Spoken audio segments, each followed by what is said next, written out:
ओम नमः शिवाय। आज शनि के समाधान, शनिकृत पीड़ा से मुक्ति के लिए उपाय, आज उनके बारे में व्याख्या करूंगा। शनिदेव ज्योतिष के अनुसार पृथ्वी मंडल के कष्ट के अधिपति हैं। सृष्टि को बैलेंस करने का कार्य, कितने पौधे, कितने पशु पक्षी, कितने जीव पृथ्वी पर जीवन लेंगे और कितने मृत्यु को प्राप्त करेंगे, ये सब शनिदेव के अधिकार क्षेत्र में आता है। तो मनुष्य के भाग में जो भी कष्ट आते हैं, अगर ज्योतिषीय कैलकुलेशन में कहीं वो कष्ट निकल करके सामने नहीं आ रहा है और ज्योतिषी कंफ्यूज है, तो निश्चित रूप से अगर आप शनिदेव का भी समाधान करेंगे, शनि से संबंधित उपाय करेंगे, तो आपको पीड़ा से मुक्ति मिलेगी, क्योंकि शनिदेव कष्ट के अधिपति हैं। दूसरी सबसे बड़ी बात, शनिदेव से संबंधित पीड़ाएं, कष्ट लंबे चलते हैं। शनिदेव को जल्दबाजी पसंद नहीं है, शांति प्रिय, एकांत प्रिय, धीरे चलने वाले, मंदगति। शनिश्चर कहा गया, शनि शनि चर चर, जो धीरे धीरे चलता है। मंत्र भी इसी बात का, ओम शम शनिश्चराय नमः। ओम एक पल्लव है, बीज है, शम माने शांति करने वाला, शनिश्चर जो धीरे धीरे चलने वाला है, जो शांति करने वाला है, जो धीरे धीरे शांति भी प्रस्तुत करता है, मैं उसको नमस्कार करता हूं। ओम शम शनिश्चराय नमः।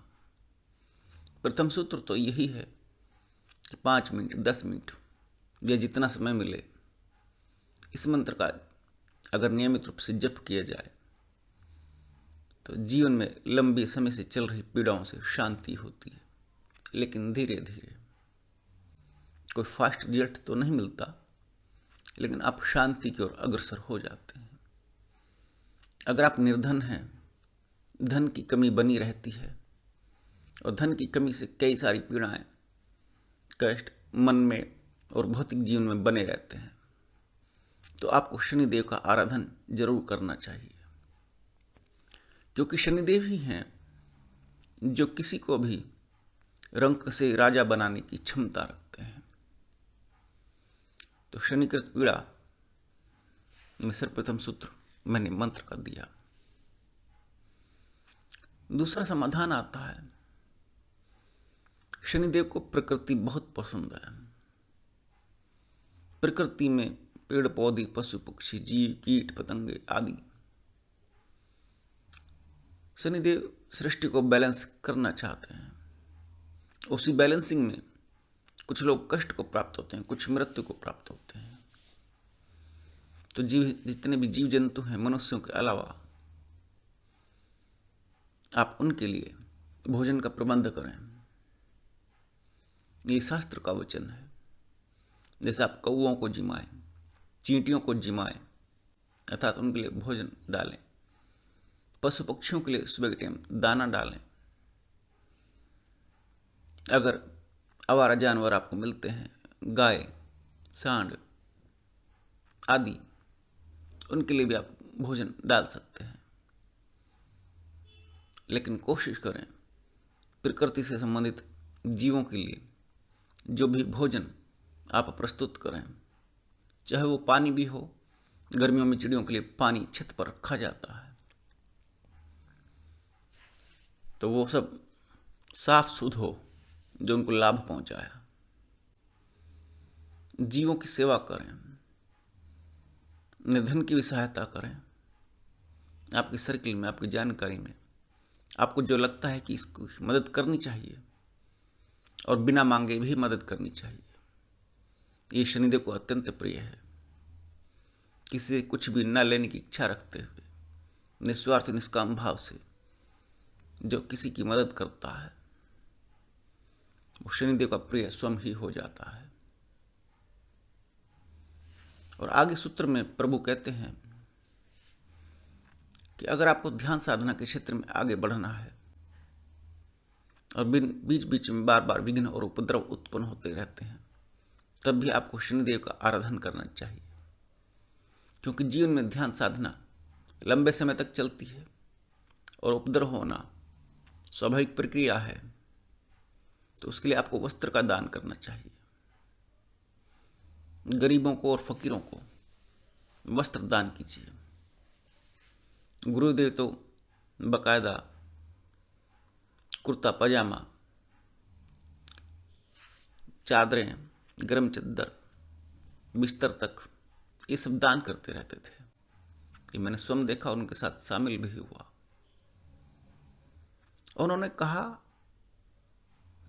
कि भोजन करने के बाद फकीर अगले 6 से 8 घंटे में फिर भूखा हो जाता है। उसका पुण्य कम है। एक वस्त्र दोगे तो कम 5-6 महीने पहन लेता है, तो उसका फल ज्यादा मिलता है और साधना पर उसका प्रभाव सीधा दिखाई देता है। साधना को पुष्ट करना है तो किसी को कुछ भी ऐसा दो जो लंबा चले। जितना लंबा वो उसका सेवन करेगा तो साधना के क्षेत्र में भी उतनी ही राहत मिलेगी। और ये भी शनिदेव से संबंधित है, क्योंकि शनिदेव मैंने कई लोगों की कुंडली में देखा कि जब बिगड़े हुए होते हैं तो वो जातक को साधना की तरफ स्वयं ही अग्रसर कर देते हैं। तो साधना में कई प्रकार की जब जब उपलब्धियां होने वाली होती हैं, तब तब जातक स्वयं ही अपने आप को उपद्रवों से घिरा हुआ पाता है। तो ऐसे में शांति के लिए, राहत के लिए, कष्टों से, पीड़ितों से मुक्ति के लिए, पीड़ाओं से मुक्ति के लिए शनि आराधन अनिवार्य है। कई बार साधनाओं में भूत प्रेत पिशाच नीच आदि लोग सामने आ जाते हैं। उनसे मुक्ति के लिए भी शनि आराधन की आवश्यकता है। शनिदेव की कई बार दशाओं में अगर राहु की अथवा क्रूर ग्रहों की दशाएं बीच में आ जाती हैं तो उन्हें भूत प्रेत के आपको दर्शन हो सकते हैं, संभावनाएं बनती हैं। जब आप ज्यादा एकांत प्रिय हो जाते हैं तब भी संभावनाएं बनती हैं। तो सुरक्षा के लिए शनि आराधन जरूरी है। तो मंत्र का जप करें, कुछ दान करें, प्रकृति से जुड़े रहें। स्नान शनिदेव को अत्यंत प्रिय है। एक पॉजिटिव गुण है शनिदेव का। जो मनुष्य समय समय पर स्नान करता है, अर्थात स्नान के नियम अलग अलग हैं, इसलिए ये तो नहीं कहा जा सकता कि जो रोज नहाए, सुबह शाम नहाए, सुबह दोपहर शाम नहाए, ऐसा नहीं कहा जा सकता। लेकिन शनिदेव को शरीर का स्वच्छ रहना, स्वच्छता, सफाई ये पसंद है। और आप देखेंगे जो भी नीचस्थ शनि से ग्रसित होगा उसके घर में दरिद्रता, गंदगी और उसका शरीर स्वयं आलस्य और कीटों से, जूं आदि से भरा हुआ होगा। स्पष्ट है कि शनिदेव को क्या पसंद है, पाप कर्मों के फलस्वरूप क्या प्रदान करते हैं और पुण्य कर्मों के फलस्वरूप क्या मिलता है। शनिदेव मनुष्य को इतनी कष्ट और पीड़ा देते हैं कि वो अलर्ट बन जाता है, सजग, अवेयरनेस।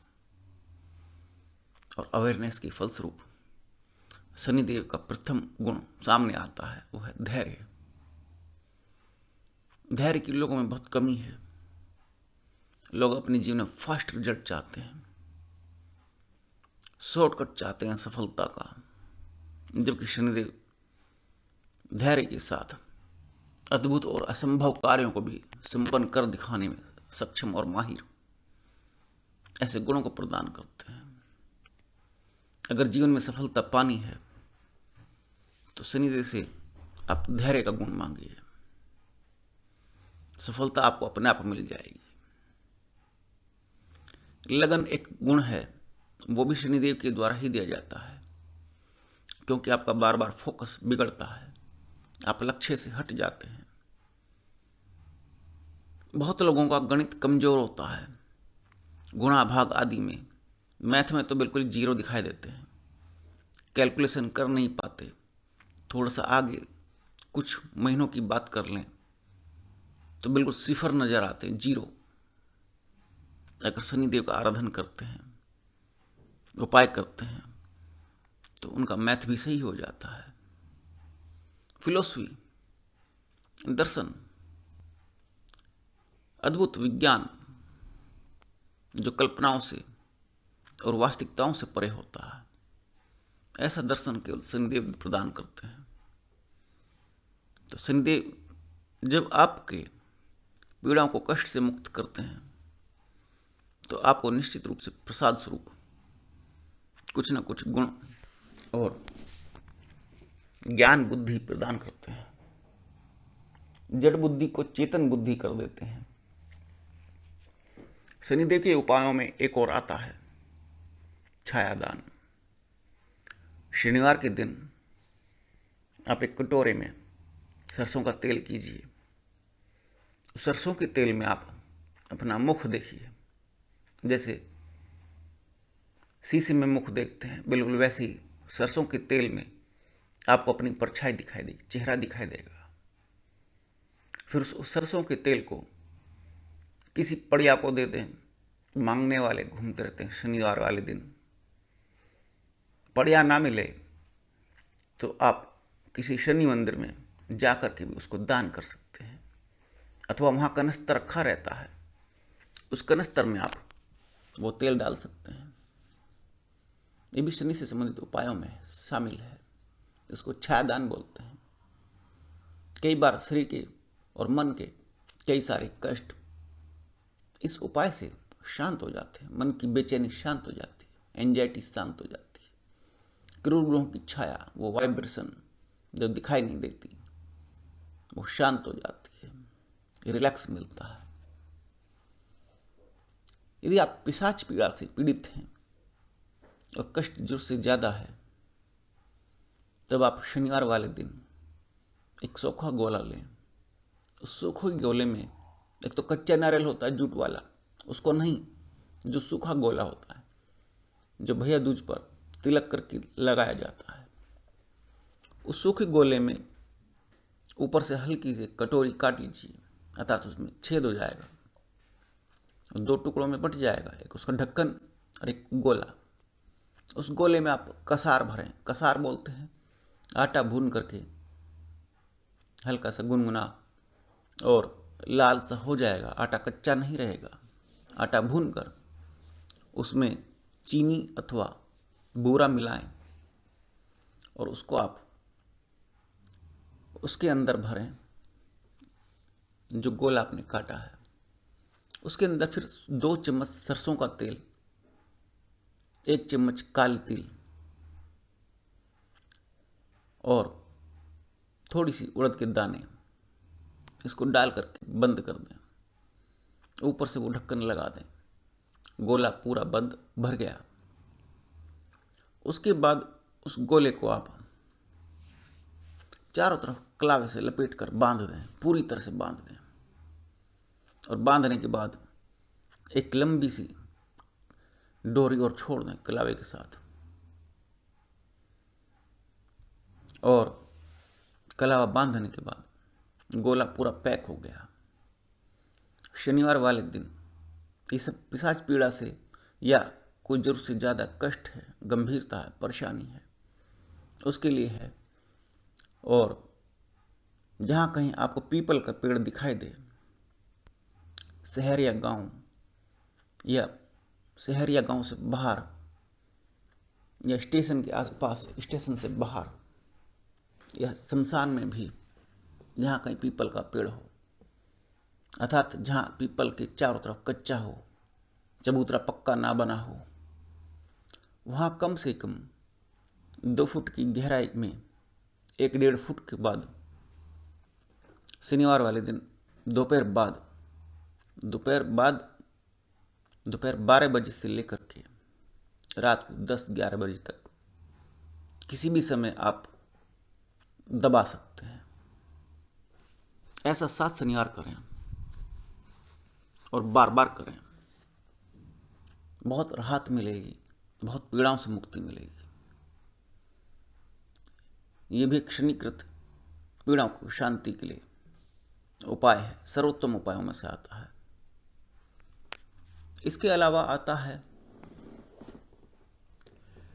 आप नियमित रूप से खिचड़ी बना करके बांट सकते हैं। उड़द की दाल की खिचड़ी शनिकृत पीड़ा से मुक्ति दिलाती है।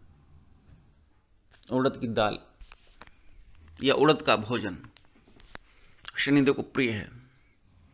इमरती एक मिठाई का नाम है जो उड़द से बनती है, अथवा उड़द की दाल की खिचड़ी शनिवार वाले दिन आप मंदिर के बाहर जो फकीर बैठे रहते हैं, तो जहाँ कहीं जो फकीर मिले आप उसको बांट सकते हैं, तो आपके जीवन में शांति बनेगी। फिर उसके बाद कुछ विशेष उपाय भी आते हैं। उन विशेष उपायों में आता है, आप भगवान शिव का आराधन करें, अपने आप को समर्पित कर देते हैं शिव आराधन में, तो आपकी शनिकृत पीड़ा में शांति पड़ती है। शिव आराधन में एक और आता है, वो है रुद्राभिषेक। अगर आप पंचमी और त्रयोदशी पर, ये 2 कॉमन तिथियां हैं जो अंधेरे में भी और उजाले में भी, अंधेरे का मतलब कृष्ण पक्ष, उजाले का मतलब शुक्ल पक्ष, इन दोनों में भी आती हैं।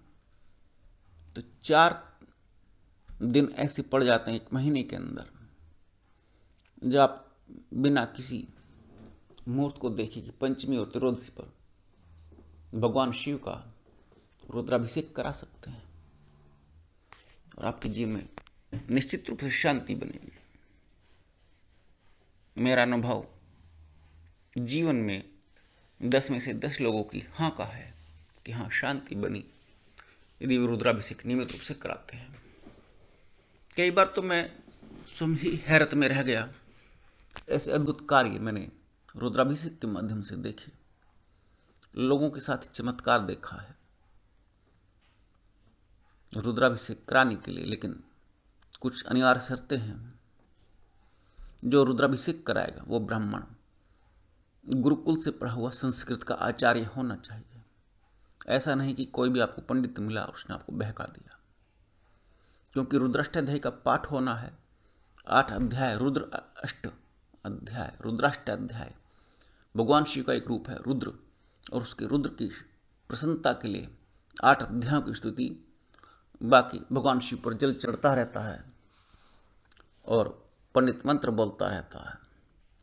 बाद में 2 शांति अध्याय साथ में लगते हैं, एक शांति अध्याय, एक स्वस्ति वाचन। तो टोटल 10 मिलकर के 10 अध्याय मिलकर के एक रुद्राभिषेक का रूपी नमस्कार बनता है। इसके अलावा रुद्राभिषेक का एक थोड़ा सा बड़ा रूप देखने को मिलता है, जिसमें 3 से 4 घंटे लगते हैं। उसको बोलते हैं नमक चमक। रुद्राष्टाध्याय का 5वां अध्याय नमस्ते, ओम नमस्ते रुद्रमन्य, उसमें बार बार नमस्कार का प्रयोग होता है। मंत्र में प्रत्येक मंत्र के बाद नमस्कार होता है। तो न से नमक बोल दिया है, नमस्कार शॉर्ट फॉर्म बना दी। 8वां अध्याय में 6 अक्षर की आवृत्ति बार बार है, तो नमक चमक बोल दिया गया है। तो पंडित लोग इसको मंत्रों की व्युत्पत्ति क्रम और उल्टा सीधा क्रम, अर्थात जैसे कोई जाल बुना जाता है, उस जाल बुने जाने से कुछ विशेष विषय वस्तु तैयार हो जाती है। बुने जाने का मतलब चाहे वो धागे से हो या किसी भी चीज से हो, आप कुछ बुन रहे हैं तो कुछ ना कुछ तो विशेष रूप से रिजल्ट सामने आएगा। तो उसी तरह से जब नमक चमक में जब कोई मंत्र के माध्यम से कुछ क्रम बदल दिए जाते हैं मंत्रों के, रुद्राष्टाध्यायी में अथवा ऐसा कई शास्त्रों में मुझे देखने को मिलता है, तो जब वो क्रम ऊंचा नीचा ऊपर नीचे होता है अथवा एक जाल के रूप में काम करता है, तो निश्चित रूप से आपको फल भी स्पष्ट रूप से तीव्र गति से दिखाई देता है। तो उसको नमक चमक बोलते हैं। तो ऐसे कई सारे शनिदेव से संबंधित पीड़ाओं से मुक्ति के लिए समाधान हैं और भी हैं, लेकिन आज के लिए इतना ही पर्याप्त है। नमस्कार।